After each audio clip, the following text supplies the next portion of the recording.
السلام علیکم ورحمۃ اللہ وبرکاتہ۔ الحمدللہ رب العالمین والعاقبۃ للمتقین والصلاۃ والسلام علی رسول الکریم۔ محترم حضرات، آج جمعرات ہے، میں سفر پہ ہوں، لیکن اس کے باوجود کوشش کی گئی ہے سوال جواب کی نشست کو قائم کیا جائے۔ جو سوالات مغرب تک آئے ہیں ان سب کو جواب دینے کی کوشش کی جا رہی ہے۔ اگر اس کے باوجود بھی کسی کا سوال رہ گیا ہے تو وہ ذاتی طور پر بھی سوال کر سکتے ہیں۔ ایک سوال بہت اچھا آیا ہوا ہے، وہ یہ ہے کہ مولانا صاحب یہ شب بارات یا شعبان کے بارے میں 3 طرح کی باتیں سوشل میڈیا پر آ رہی ہیں۔ ایک بہت زیادہ فضیلت بیان کی جا رہی ہے، ایک لوگ ایک دم اس کو بدعت کہہ رہے ہیں، اور ایک لوگ محتاط انداز میں بات کر رہے ہیں۔ اس میں عوام کیا کرے اور ایسا کیوں ہے؟ ہم دونوں باتوں کا جواب دیں گے۔ یہ ایسا کیوں ہے، پہلے اس کی بات سمجھ لیجئے۔ ہمارے پاس ایک کتاب ہے جو عبدالقادر جیلانی رحمۃ اللہ علیہ کی طرف منسوب ہے۔ وہ کتاب عربی میں ہے۔ اس کتاب کا نام ہے غنیۃ الطالبین۔ غنیۃ الطالبین کا ترجمہ اردو میں کیا گیا ہے۔ غنیۃ الطالبین میں جس نے ترجمہ کیا ہے، یہ جو میں بات آپ کو کہہ رہا ہوں، یہ بہت بڑے محقق مولانا مفتی راشد کاندھلوی، جو اس وقت کے بڑے محققین میں ہیں تاریخی لحاظ سے اور اسلامی معلومات کے لحاظ سے، انہوں نے یہ بات مجھے ڈائریکٹ بتائی ہے کہ سراج صاحب، یہ جو غنیۃ الطالبین ہے، اس کی عربی عبارت اور اردو عبارت میں 100 صفحے کا کم سے کم لوگوں نے اپنی طرف سے داخل کر دیا ترجمے کو۔ وہ جو صرف بندے نے داخل کیا ہے 100 صفحے، اس میں اتنی بے تکی باتیں ہیں جس کو آپ تصور بھی نہیں کر سکتے۔ کوئی بھی چیز اس 100 صفحے پہ، جیسے شعبان کے بارے میں، 10 محرم کے بارے میں، ہر دن کی نماز کے بارے میں، یہ ساری چیزیں جو ہے وہ داخل کی گئی اس میں۔ اب عوام چونکہ اتنے بڑے آدمی کی طرف کتاب منسوب ہے کہ وہ اس کا مصنف ہے، جو عبدالقادر جیلانی رحمۃ اللہ علیہ، ایک بہت بڑے عالم، ایک بہت بڑے صوفی، ایک بہت بڑے اللہ والے۔ اب ان کے نام پر جب لوگوں نے کتاب کو دیکھا تو اس کتاب سے جس نے بھی پڑھا اس نے شعبان کی فضیلت بیان کرنا شروع کر دیا۔ یہ پہلی وجہ ہے کہ اختلاف کیوں ہوا۔ اگر حدیث کو بنیاد بنایا جاتا تو اختلاف نہیں ہوتا۔ ایک بات۔ دوسری چیز، جب کسی کے بدلے یا ریونج کے طور پر کسی سے بدلہ لینا ہے، اس کے جواب میں جب کوئی بات کہی جاتی ہے تو عموماً ایسا ہوتا ہے کہ آدمی اپنا بیلنس کھو دیتا ہے۔ یعنی جب ہم کسی سے دشمنی کرتے ہیں تو اس کی اچھائیاں بھی ہم کیا بولتے ہیں، خراب ہیں، حالانکہ ایسا ہونا نہیں چاہیے۔ اب یہ طبقہ جس نے غنیۃ الطالبین، یا ایک کتاب اور ہے جو امام غزالی کی ہے، اس میں بھی ایسی کچھ باتیں ہیں، وہ کیمیائے سعادت اور احیاء العلوم ہے۔ احیاء العلوم بہت بہترین کتاب ہے، لیکن یہ آپ کو بتانا چاہتا ہوں کہ جو محققین ہیں اس وقت کے، انہوں نے اس کتاب پر، حدیث پر زبردست گرفت کی ہے، اور یہ ایک حقیقت ہے۔ امام غزالی کی شان اپنی جگہ، لیکن چونکہ امام غزالی مزاجاً صوفی بھی ہیں، فلسفی بھی ہیں، عالم بھی ہیں، مفکر بھی ہیں، جب ان کے اوپر صوفیزم کا غلبہ ہوتا ہے، تصوف کا غلبہ ہوتا ہے، تو یہ بات بھول جاتے ہیں کہ حدیث صحیح ہے یا ضعیف ہے۔ جو بھی ملتی ہے ترغیب میں، فضائل میں بیان کرنا شروع کر دیتے ہیں۔ تو کچھ چیزیں وہاں سے آئیں، اور جو بچی کھچی تھیں، جو زیادہ آئی، وہ غنیۃ الطالبین سے آئی۔ جن لوگوں نے ان کتابوں کو پڑھ کر کے تقریریں کی، تحریریں لکھی، ان کی کتابوں میں بہت زیادہ بے تکی فضیلتیں بیان کی گئیں، جو 99% جھوٹ ہے۔ 99% ضعیف نہیں ہے، جھوٹ ہے ہی نہیں، حدیثی نہیں ہے۔ اب اس کے جواب میں ایک دوسرا طبقہ آیا، اس نے دیکھا کہ اتنی ضعیف اور موضوع روایتوں کو بیان کر دیا گیا کتابوں میں۔ اب انہوں نے اس کے جواب میں جب جواب دیا تو ان حدیثوں کو بھی انہوں نے چھوڑ دیا جو صحیح ثابت تھی۔ تو اس لیے دوسرا طبقہ ہو گیا کہ جس نے ٹوٹل اس نے یہ کہنا شروع کر دیا کہ 15 شعبان کوئی چیز ہی نہیں ہے، اور 15 شعبان میں جو باتیں کہی جا رہی سب بدعت ہے، سب خرافات ہے۔ بیلنس انہوں نے بھی برقرار نہیں رکھا۔ ہمارے یہاں مولانا تھانوی رحمۃ اللہ علیہ، مفتی تقی عثمانی صاحب جو ابھی اس وقت کے ایک بڑے فقیہوں میں ہیں، ان لوگوں نے اعتدال کی ایک بات کہی ہے، وہی سچ ہے، اور اس کے علاوہ آپ جو کچھ بھی کرتے ہیں، اچھا میں سب کا نام نہیں لے سکتا کہ 15 شعبان میں یہ ہوتا ہے یہ ہوتا ہے، کیوں؟ ہر علاقے میں الگ الگ ہوتا ہے۔ ابھی میں جس علاقے میں بیٹھا ہوا ہوں، یہاں پتہ چلا کہ لوگ کھانا پکا کر کے قبرستان لے جاتے ہیں اور وہاں فاتحہ دلاتے ہیں، پھر وہ کھانا کیا ہوتا ہے؟ تقسیم ہوتا ہے۔ اب مجھے نہیں معلوم تھا، کیونکہ بدعت لوکل ہوتی ہے، نہیں سمجھے بات؟ بدعت علاقہ وائز ہوتی ہے، ایک علاقے والے ایک کام کریں گے، دوسرے علاقے والوں کو خبر ہی نہیں ہوگی۔ سنت انٹرنیشنل ہوتی ہے۔ حبیب مصطفیٰ نے فجر کی 2 رکعت سنت پڑھی ہے، امریکہ آپ پہنچیں گے تو وہاں پر آپ اگر سنت پڑھنے لگے فجر سے پہلے تو کوئی یہ آپ سے نہیں پوچھے گا یہ کون سی نماز پڑھ رہے ہیں۔ کیوں؟ کیونکہ حبیب مصطفیٰ عالمی، ان کی تعلیمات عالمی، ان کے طریقے عالمی، لہذا نہ امریکہ میں اختلاف ہوا فجر کی سنت پہ نہ بھارت میں۔ بدعت بندہ بناتا ہے، جس کا جتنا آئی کیو ہوتا ہے، جتنا ہوشیار ہوتا ہے، جتنا پاگل ہوتا ہے تو پاگل پنتھی کی باتیں کر دیتا ہے، ہوشیار ہوتا ہے تو ہوشیاری میں پاگل پنتھی کی باتیں کرتا ہے۔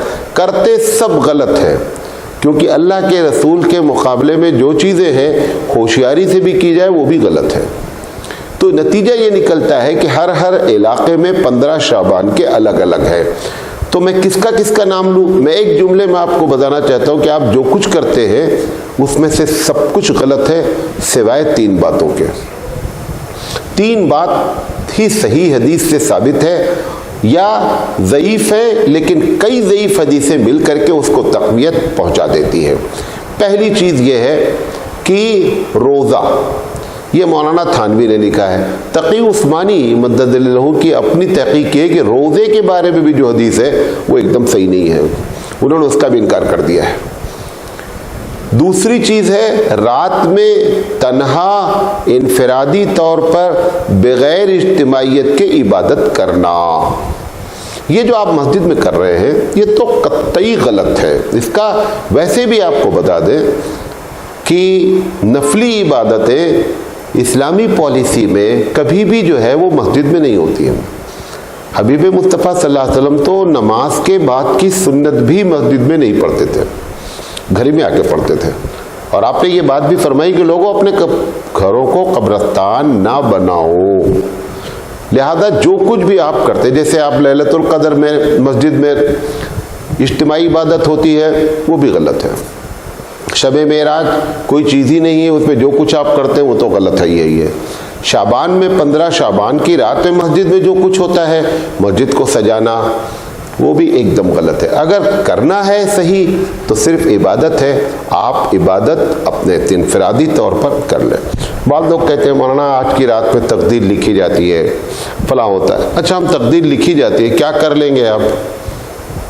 مطلب اگر آپ کی تقدیر آپ کو لکھنا ہو تو ٹھیک ہے، چلو بھائی وضو کر کے نیک بندے بن کر کے اچھی تقدیر لکھ لیں گے۔ جس کو تقدیر لکھنا ہے وہ تمہاری نماز سے متاثر ہو کر تو ایسا ہے نہیں کہ اچھا بھائی چلو، حدیث میں آتا ہے کہ بندے کے پیدا ہونے سے پہلے تقدیر لکھی ہوئی ہے۔ یہ جو تقدیر لکھنے کی روایت آئی ہے اگرچہ وہ ضعیف ہے، اس کا مطلب کیا ہے کہ جو آپ کا اوریجنل ریکارڈ ہے لوح محفوظ سے، وہاں سے ہر سال کی کاپی اس دنیا میں بھیج دی جاتی ہے، بقیہ کچھ بھی نیا نہیں لکھا جاتا ہے، اور نیا لکھا بھی جائے گا تو بھی آپ کچھ کر نہیں سکتے، آپ کے بس میں کچھ بھی نہیں ہے۔ لہذا یہ جتنی باتیں ہیں تو 2 باتیں میں نے بتائیں۔ اگر روزہ رکھنا کوئی چاہتا ہے 15 کو روزہ رکھ سکتا ہے، بعض روایتوں سے معلوم ہوتا ہے۔ دوسرا ہے رات میں 14 کی رات، دن گزرنے کے بعد کی جو رات ہے اس میں انفرادی طور پر کوئی آدمی عبادت کرنا چاہتا ہے وہ عبادت کر سکتا ہے۔ یہ دو چیزیں ہیں۔ اب رہی تیسری چیز قبرستان جاننا، جس کو لوگ واجب کا درجہ، فرض کا درجہ دیے بیٹھے ہیں۔ میں آپ کو ایک بڑے مزے کی بات بتاتا ہوں کہ نبی کے بارے میں قرآن کریم نے کہا کہ وما ہوا علی الغیب بضنین، کہ نبی نے کسی چیز کو چھپایا نہیں ہے۔ جو کچھ بھی شریعت کے طور پر آپ کو معلوم ہوا آپ نے امت کو بتا دیا، قیامت تک کے لیے ہدایت جاری کر دی۔ سوال یہ ہے کہ جس قبرستان جانے کو اتنی اہمیت دی جا رہی ہے، اللہ کے رسول صلی اللہ علیہ وسلم 10 سال مدینے میں رہے، مکے میں تو کبھی 15 شعبان آیا ہی نہیں لگتا ہے۔ مکے میں سوال یہ ہے کہ 15 شعبان کی اگر فضیلت ہے تو مکے کی بھی حدیث ہونا چاہیے نا، حضرت خدیجہ رضی اللہ تعالیٰ عنہ کو بھی بیان کرنا چاہیے۔ تو مکے میں 15 شعبان گزر گیا، 13 شعبان گزر گیا، حضور صلی اللہ علیہ وسلم کبھی قبرستان جنت المعلیٰ نہیں گئے، نمبر 1۔ نمبر 2، اب بچے 10 سال نبوت کے، 23 سال ٹوٹل زندگی، 10 سال مدینے میں اللہ کے رسول صلی اللہ علیہ وسلم ایک مرتبہ قبرستان گئے۔ سوال یہ ہے کہ قبرستان اکیلے کیوں گئے؟ اگر یہ دین ہے، اگر یہ ثواب کا کام ہے تو امت کو بے خبر کیوں رکھا گیا؟ صحابہ کو اس میں شامل کیوں نہیں کیا گیا اس ثواب میں؟ یہ اللہ کے رسول صلی اللہ علیہ وسلم اتفاقاً اٹھے اور سیدھے قبرستان چلے گئے اور جا کر وہاں دعائے مغفرت کی۔ وہ اتفاق سے حضرت عائشہ صدیقہ رضی اللہ تعالیٰ عنہ فرماتی ہیں کہ میں نے وہ نوٹ کیا تو وہ تاریخ کیا تھی؟ وہ 15 شعبان تھی۔ بس اس کو لوگوں نے پکڑ لیا، اچھا چلو مان لیا۔ مفتی شفیع اللہ رحمٰن نے اس کا جواب دیا ہے کہ اگر کرنا ہی ہے تو زندگی میں ایک مرتبہ کر لو، ایک مرتبہ آپ قبرستان چلے جاؤ۔ سوال یہ ہے کہ اس کے بعد نبی کریم صلی اللہ علیہ وسلم کی زندگی میں مدینے میں شعبان آیا، 15 شعبان بھی آیا ہوگا، ایسا تو نہیں کود کے چلا گیا، 14 کے بعد 18 آ گیا، 15 شعبان آیا۔ تو اللہ کے رسول صلی اللہ علیہ وسلم دوسرے سال کیوں نہیں گئے؟ اگر یہ دین کا ایک جز تھا، ایک تہوار تھا، تو اللہ کے رسول صلی اللہ علیہ وسلم کیوں نہیں گئے؟ یہ ایک سوال ہے۔ دوسرا سوال یہ ہے کہ اللہ کے رسول صلی اللہ علیہ وسلم کے صحابہ نے کوئی ایک حدیث بھی ضعیف بھی موجود نہیں ہے، صحیح تو چھوڑ دے، ضعیف بھی موجود نہیں ہے جس میں اللہ کے رسول صلی اللہ علیہ وسلم کے صحابہ کبھی بھی قبرستان گئے ہوں۔ لہذا یہ آئی بات وہ نیت الطالبین سے۔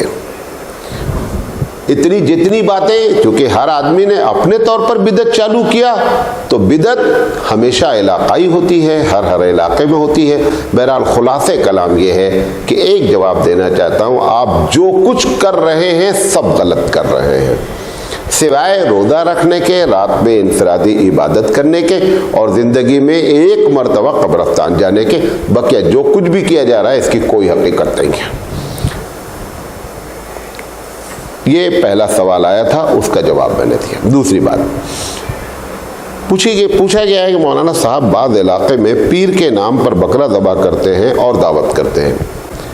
دیکھیں قرآن مجید نے جہاں پہ ذبح کا ذکر کیا ہے وہاں پہ کہا ہے وما اہل بہ، جہاں پر حلال، یہاں پر جو ہے حلال سے مراد حلال کرنا نہیں ہے، یہ عربی میں ذبح کا لفظ استعمال ہوتا ہے۔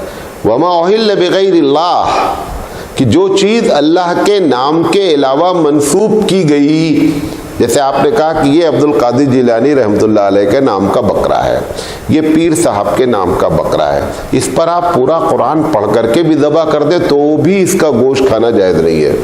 بسم اللہ اللہ اکبر تو درکنار ہے، پورا قرآن بیٹھ کر پڑھو اور پھر ذبح کرو پھر بھی جائز نہیں ہوتا ہے، کیونکہ ایک چیز کو آپ نے پہلے کیا کر دیا، منسوب کر دیا غلط۔ جب غلط منسوب ہو گیا تو ایسی شکل میں اب اس کا کھانا اس گوشت کا جائز نہیں ہے۔ بعض لوگ کہتے ہیں مولانا صاحب، بھائی ڈسٹرب نہیں کر، بعض لوگ کہتے ہیں کہ مولانا صاحب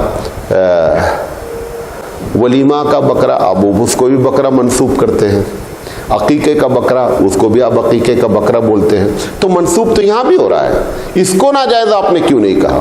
دونوں میں فرق بتا دیتے ہیں۔ میں اچھی طرح جانتا ہوں کہ ایک صاحب بکرا لے کر آئے عبد القادر جیلانی کے نام پر، ایک دوسرے صاحب کے ہاں اچانک شادی آ گئی،